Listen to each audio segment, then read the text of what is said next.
तो what's up class 10 welcome back to your own channel Madhav की पाठशाला 9th एंड 10th। अब हमारा है संस्कृत का पेपर और संस्कृत के पेपर को इजी बनाने के लिए आपके साथ जुड़ेंगी त्रिपाठी मैम। आ जाइए मैम। मैम आपको बताएंगी संस्कृत के वो टॉपिक्स जिनको करके आपके मार्क्स गारंटीड हो जाएंगे। तो चलिए इस वीडियो को स्टार्ट करते हैं। हेलो कक्षा 10वीं के छात्र और छात्राएं, कल आपका संस्कृत का पेपर है।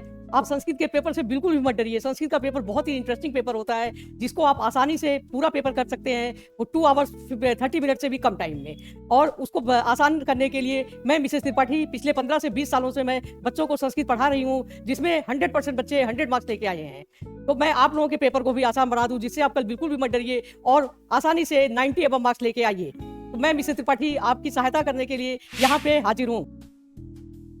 बच्चों, मैं आपको आसानी से पास होने के लिए सबसे पहली टॉपिक बताती हूँ, जिसमें औपचारिक और अनौपचारिक 2 पत्र आते हैं जो 5 मार्क्स के होते हैं। उस 5 नंबर को आप पूरी तरीके अपने जीत सकते हो। जैसे ये है सेवा में प्रधानाचार्य सरस्वती विद्यालय दिल्ली है, शुल्क माफी के लिए पत्र है ये। इसमें विषय है शुल्क मुक्त आवेदनम महोदय सविनय निवेदयामि यत् मम पितु आर्थिक स्थिति सुदृढ़ नास्ति अतः अहम शुल्कम दातुम असमर्था, कृपया मम शुल्के छूटम ददात। धन्यवाद भौदी राहुल, कक्षा 10वीं। अगर आपको संस्कृत नहीं समझ आ रही है तो मैं इसको हिंदी में एक्सप्लेन कर रही हूँ। सेवा में प्रधानाचार्य सरस्वती विद्यालय दिल्ली, विषय शुल्क माफ करने के लिए आवेदन पत्र। महोदय, हमारी आपसे निवेदन यह है कि मेरे पिता की आर्थिक स्थिति अच्छी नहीं है, अतः मैं शुल्क देने में असमर्थ हूँ, कृपया मेरे शुल्क में मुझे छूट दी जाए। धन्यवाद भौदिया राहुल, कक्षा 10वीं।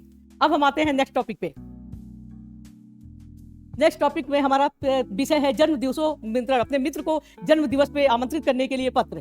प्रिय मित्र वी सप्रेम नमः, आशा अस्ति यत् त्वं कुशलम् अस्मि। मम जन्म दिवसो 5 मार्च दिनांके भविष्यति, त्वं अवश्यम आगच्छ, वयं मिलित्वा उत्सव करिष्याम। इसको हिंदी में एक्सप्लेन करने के लिए प्रिय मित्र वी सप्रेम नमः, आशा है तुम ठीक होगे। मेरा जन्मदिन आने वाली 5 तारीख को है, जिसमें मैं चाहता हूँ कि तुम आओ और हम सब मिलके अपने बर्थडे अपने जन्मदिन को अच्छी तरीके मनाएंगे।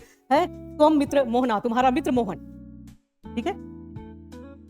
अब आइए थर्ड टॉपिक पे, जो है चित्रधारिता वर्णन। आपको एक चित्र दिया होगा, जैसे मान लो चित्र में एक पार्क है, तो उसके ऊपर आपको 5 सेंटेंस बनाने हैं। 5 वाक्य बनाने के लिए आपको छोटे छोटे इजी वाक्यों को लेना होगा, जिसमें मिस्टेक कम होगी, गलतियां कम होंगी और मार्क्स आपको पूरे 5 मिल जाएंगे। ओके छात्र, तो मैं आपको बताती हूँ। अगर आपके पास पार्क के बारे में लिखना है, ऐसा एक उद्यानम चित्रम अस्ति, यह एक उद्यान का चित्र है। उद्यानम अत्यंत सुंदरम अस्ति, उद्यान बहुत ज्यादा सुंदर है। बालिका क्रीडंत, वहां पे बालक खेल रहे हैं। केचन जना वृक्ष सदा उपविशन्ति, कुछ लोग वृक्ष के नीचे बैठे हुए हैं। पक्षिणा आकाशे उड्डयन्ति, पक्षी आकाश में उड़ रहे हैं। सर्वे जना आनंदेन समयम यापयन्ति, सभी लोग आनंद से अपने समय को बिता रहे हैं। आइए नेक्स्ट टॉपिक पे चलते हैं। ये नेक्स्ट टॉपिक भी एक विद्यालय के ऊपर है, जो विद्यालय का चित्र आपके सामने होगा, जिसके बारे में आपको छोटे छोटे वर्ड को, छोटे छोटे सेंटेंस को लेके, छोटे छोटे वाक्य को लेके एक सेंटेंस बनाना होगा। बट छोटे वाक्य को लेने से आपको गलतियां कम मिलेंगी, गलतियां कम आपसे होंगी। और हलंत और विसर्ग का प्रयोग करना प्लीज मत भूलिए, क्योंकि इसमें मैथ जैसे मार्किंग होती है संस्कृत में, इसलिए ये बहुत ही अच्छे मार्क्स दिलाने का सब्जेक्ट है। इसमें विद्यालय के ऊपर लिखने के लिए मम विद्यालय अत्यंत विशालम अस्ति, मेरा विद्यालय बहुत बड़ा है। विद्यालय बहवा शिक्षका सन, विद्यालय में बहुत सारे शिक्षक हैं। ते छात्रान प्रेमणम शिक्षक, वे छात्रों को बहुत ही प्यार से पढ़ाते हैं, बहुत ही प्रेम से पढ़ाते हैं। विद्यालय पुस्तकम अप्यस्त, विद्यालय में पुस्तकालय भी है, जिसे हम लाइब्रेरी कहते हैं। अतः प्रतिदिनम विद्यालयम गच्छामि, इसलिए प्रतिदिन विद्यालय जाइए। है मम विद्यालय मम प्रिय अस्ति, मेरा विद्यालय मुझे बहुत प्रिय है। आइए हम नेक्स्ट टॉपिक पे चलते हैं। इसमें है ये इसी सेंटेंस को हम हिंदी में देते हैं, जिसको आपको संस्कृत में एक्सप्लेन करना होता है। हिंदी से संस्कृत में अनुवाद जिसे कहते हैं। राम स्कूल जाता है तो रामा विद्यालयम गच्छत, सिंपल। गच्छत मीन्स जाना, विद्यालय मीन्स विद्यालय, रामा मीन्स रामा।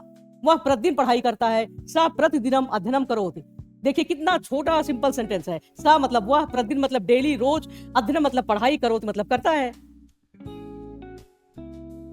आप इन टॉपिक को अच्छी तरीके करिए और इसके साथ साथ संधि, प्रत्यय, समास और अपठित और पठित पैराग्राफ, जो 10 मार्क्स के होंगे, जो खंड का में आता है। और ये ग्रामर, जो संधि, समास, प्रत्यय, विलोम, ये सारी चीजें आपको खंड गा में मिलेंगी। इनको आप अच्छी तरीके प्रिपेयर करिए, अच्छी तरीके तैयारी करिए। हमें उम्मीद है हमारी सारी बातें आप समझ गए होंगे और हमें खुश करने के लिए आप अच्छे से अच्छे मार्क्स लेके आएंगे। प्लीज आइए और जुड़िए माधव की पाठशाला से। मैं माधव की पाठशाला से मिसेस त्रिपाठी। प्लीज हमारे चैनल को लाइक और सब्सक्राइब करिए और अपने और मित्रों के पास इसको भेजिए। थैंक यू मैम हमारे साथ जुड़ने के लिए, और बहुत ही अच्छे टॉपिक्स आपको क्लास 10 शॉर्ट में बताए हैं। अब उम्मीद है आप लोग अपने डाउट्स मैम से पूछोगे और संस्कृत के पेपर में अच्छे मार्क्स लेके आओगे। Let's go class 10, let's go Madhav army.